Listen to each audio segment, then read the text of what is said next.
அல்லாஹ்வை நீ வணங்கு அவனை பார்ப்பதை போல். அவனை உன்னால் பார்க்க முடியாவிட்டாலும் அவன் உன்னை பார்த்து கொண்டிருக்கிறான் என்ற எண்ணத்தோடு அல்லாஹ்வை வணங்குதல் இஹ்சான். அல் இஹ்சான் என்றால் இந்த உலகத்தில் ஒரு மனிதன் ஒரு செயலை செய்வான் அல்லாஹ்விற்காக மட்டும், ஒன்றை விடுவான் அல்லாஹ்விற்காக மட்டும். ஏன்? அல்லாஹ் என்னை பார்த்து கொண்டிருக்கிறான் என்று. அவன் அல்லாஹ்விடத்திலும் படைப்புகளிடத்திலும் எல்லா விஷயத்திலும் அழகிய முறையில் நடந்து கொள்வான், அல்லாஹ்விற்காக மட்டும். தன் பெற்றோருக்கு பணிவிடை செய்வான், அல்லாஹ்விற்காக மட்டும்.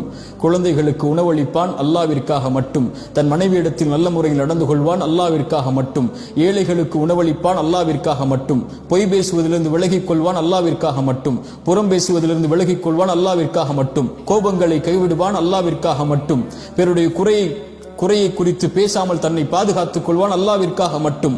தொழுவான், அல்லாஹ்விற்காக மட்டும். பாவங்களிலிருந்து விலகிக் கொள்வான், அல்லாஹ்விற்காக மட்டும். ஏன்? அல்லாஹ்